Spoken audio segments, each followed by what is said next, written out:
For most of its long history, life on Earth followed a slow, rigorous logic of physical adaptation. When humans finally appeared, we were remarkably disadvantaged.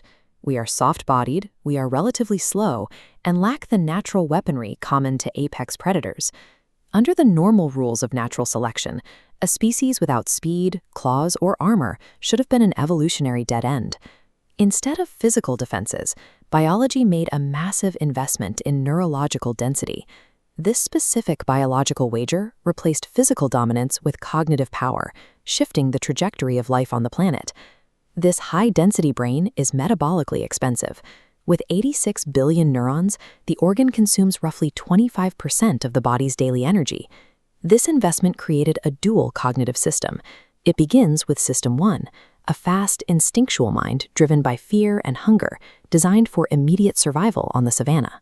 Beside it sits System 2, a slow, deliberate reasoning mind that requires intentional effort to use. Roughly 70,000 years ago, a genetic mutation slowed the maturation of the prefrontal cortex in children. This developmental delay enabled the acquisition of prefrontal synthesis, giving humans the unique ability to imagine concepts that do not physically exist. By inventing recursive language, early humans could share these imagined concepts, allowing knowledge to accumulate across generations. Because we could now share survival strategies, our development was no longer limited by the slow pace of biological adaptation. Imagination allowed humans to aggressively bend the environment to our needs, rather than passively adapting to its constraints.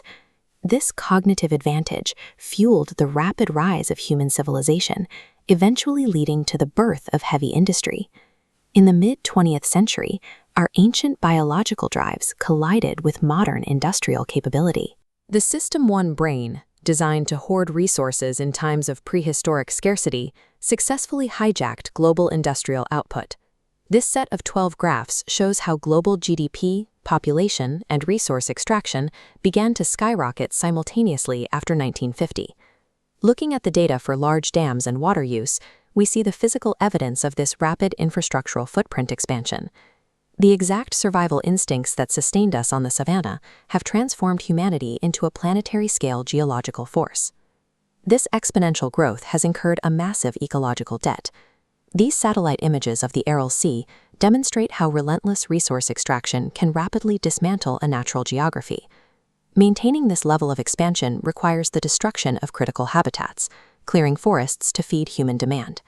We are currently witnessing the Anthropocene extinction, a loss of global biodiversity driven entirely by human activity. This modern crisis follows a long-standing pattern, visible in the early extinction of large species like the moa. The instinctive drive for growth is now pushing the Earth system toward irreversible tipping points. The current global crisis is an ultimate psychological battle between our two cognitive systems. The instinctive drive for perpetual consumption is incompatible with a planet that has finite absolute limits. If humanity remains on evolutionary autopilot, we risk a total collapse of the systems that support us. Survival now requires an intentional override of our deepest biological impulses. We must engage our slow, rational minds to design sustainable systems and enforce limits on our own expansion. The tension between these cognitive approaches is visible on Earth itself, vacillating between a functioning biosphere and a degraded industrial landscape. The minds that gave us the power to reshape the planet are the only tools we have left to manage it. We must determine if this cognitive capacity was a brief survival advantage or a tool meant for long-term planetary stewardship.